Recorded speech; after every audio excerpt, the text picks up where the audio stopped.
کبھی 1 روپے کے لیے کسی سرکاری دربار میں نہیں گئے ہیں، وہ 1 روپے لینے کے لیے بھی نہ کسی سے ملے ہیں. جب ملے ان کو تبلیغ کرنے کے لیے ملے ہیں. وہ مبلغ ہیں، دائی ہیں. اور یہ جتنے لوگ اعتراض کر رہے ہوتے ہیں نا، خود ان کا ذرا سا بھی کام ہونا تو پھر دیکھو یہ کیسے درباری بنتے ہیں. یہ تو جس کو باپ سے دولت ملی ہے اس کو بھی چین سے نہیں جینے دیتے. باقی کوئی اعتراض ہے کرو. ہاں کچھ یہ ضرور ہے کہ ایسے مشہور لوگوں کو بعض دفعہ کچھ دائیں بائیں لوگ کیش کرا رہے ہوتے ہیں. دائیں بائیں کچھ لوگ ایسے ہوتے ہیں جو ان کے نام کو استعمال کر رہے ہوتے ہیں. تو وہ ٹھیک کا مطلب یہ نہیں کہ ان کے دائیں بائیں کوئی بھی ہوگا وہ بھی 100% ٹھیک ہی ہوگا. بہت ہم نے بھی اپنے ساتھ دیکھا ہے. ہم تو اتنے بڑے آدمی ہیں نہیں، لیکن ہمارے نام کے منجن لوگ بیچ رہے ہوتے ہیں. ہمارے نام پہ کیا کیا 2 نمبریاں ہو رہی ہوتی ہیں.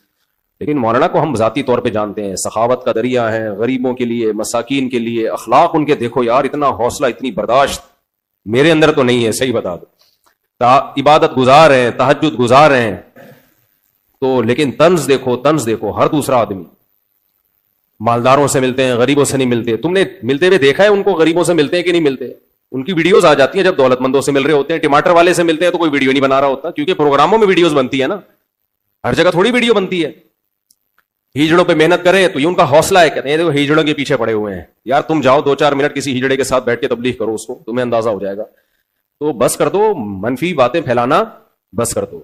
اور پتہ ہے یہ منفیت بار بار وہ بھی برا، وہ بھی برا، وہ بھی برا، وہ بھی ایسا، سب خراب ہیں، یہ صحیح ہیں 4-6 آدمی بس دنیا میں جو کمنٹس کر رہے ہوتے ہیں نیچے. منفی سوچتے رہنے سے نا انسان ڈپریشن کا ڈبہ بنتا ہے اور تھوڑے دنوں میں اپنی موت خود ہی مر جاتا ہے. مثبت سوچنا سیکھو، پازیٹو سوچنا سیکھو. سمجھتے ہو وہ انٹرویو لیا نا ان سے پوڈ کاسٹ میں کہ آپ تو سادگی کی تعلیم دیتے ہیں اور خود آپ گاڑیوں میں گھومتے ہیں. تو سلیمان علیہ السلام سادگی کی تعلیم دیتے تھے کہ نہیں دیتے تھے؟ جن کا ہم واقعہ سن رہے ہیں. اور ایسا عرش رکھا ہوا تھا، آگے آ رہا ہے، ایسا تخت، لگژری تخت تھا کہ آپ کی سوچ جہاں ختم ہوتی ہے وہاں سے سلیمان علیہ السلام کا تخت شروع ہوتا ہے. تو دولت رکھنا سادگی کے خلاف نہیں ہے. سمجھتے ہو کہ نہیں سمجھتے؟ ایک صاحب کہنے لگے MTJ کی پروڈکٹ کی قیمتیں دیکھو تو ہوش اڑ جاتے ہیں. تو مت خریدو نا، ساتھ والی غریب والی دکان سے خرید لو. بہت زیادہ قیمت پہ بیچنے تو مت خریدو بھائی. اور وہ کون سا دکان پہ بیٹھ کے بیچ رہے ہیں؟ تو نیچے لوگ ان کا بزنس سنبھالا ہوا ہے، نام ان کا استعمال ہو رہا ہے. اور اگر بیچ رہے ہیں ڈبل ٹرپل کر کے بیچ رہے ہیں تو آپ مت خریدو نا. آپ کا دماغ خراب ہے، وہیں سے لوگے آپ. انہوں نے کہا ہے کہ جو میرے MTJ سے جو خوشبو نہیں خریدے وہ دار اسلام سے خارج ہے. مت خریدو یار، آپ بے وقوف ہو. تو پرسنل لائف میں اس طرح سے، جو میں نہیں کہہ رہا وہ فرشتے ہیں ان سے غلطی نہیں ہو سکتی، کوئی علمی لحاظ سے کسی پر کوئی اشکال ہو تو مہذب طریقے سے کیا جا سکتا ہے، وہ ٹھیک ہے. وہ تو اللہ کے پیغمبر کے علاوہ کوئی بھی غلطی سے پاک نہیں ہے. حضرت مولانا طارق جمیل صاحب، ہم ان کی خاک کے برابر بھی نہیں ہیں. ان سے اللہ نے جو ہدایت کا کام لیا اس کا 10واں حصہ بھی ہم نہیں کر سکے. بہت بڑے بزرگ ہیں، لیکن کوئی کتنا بھی بڑا عالم ہو اس سے مسٹیک ہو سکتی ہے. حضرت سے یہ غلطی ہوئی ہے کہ انہوں نے ایک بھری محفل میں یہ بتایا کہ گاؤں میں ایک عورت کے 10 بچے تھے، تو میں نے اس عورت کو مشورہ دیا کہ آپریشن کر لو. چونکہ یہ ایک نجی مجلس میں بات ہوتی تو پھر تو میری کیا اوقات ان کے سامنے کہ میں ان کو غلطی پر تنبیہ کروں، میری تو کوئی اوقات نہیں ہے.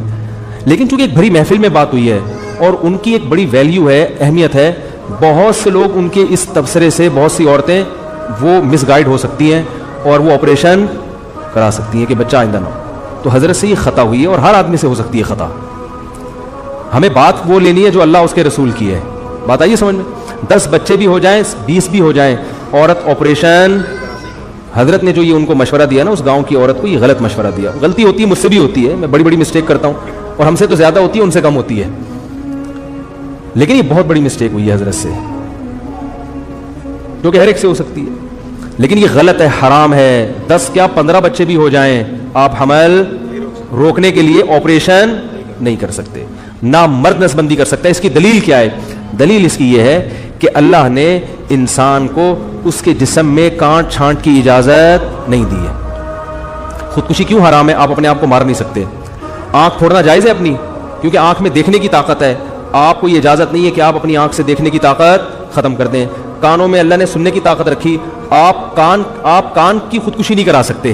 یعنی جیسے اپنے آپ کو نہیں مار سکتے تو کسی عضو کو بھی نہیں مار سکتے آپ. بات آ رہی ہے سمجھ میں؟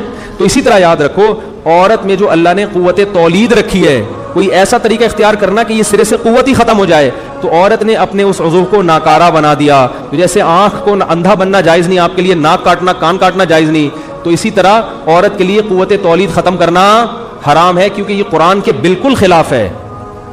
قرآن میں آتا ہے کہ شیطان نے یہ کہا کہ میں ان کو حکم دوں گا فلا یغیرن خلق اللہ، اللہ یہ اتنے باغی ہو جائیں گے کہ تیری بنائی ہوئی تخلیق کو تبدیل کرنے شروع کر دیں گے. یہ تو نے جو جس ڈیزائن میں پیدا کیا ہوگا نا اس تخلیق کو کیا کر دیں گے یہ. تو عورت میں اللہ نے تولید کی صلاحیت رکھی ہے. عورت وقتی طور پر حمل روکنے کی تدبیر اختیار کر سکتی ہے کسی ضرورت سے، جیسے صحابہ بھی کرتے تھے، لیکن قوت تولید کو کسی قیمت پہ ختم نہیں کر سکتی. یہ پھر اللہ کی بنائی ہوئی تخلیق کو کیا ہے، اور یہ سب کے نزدیک حرام. دیوبندی بھی علماء بھی حرام کہتے ہیں.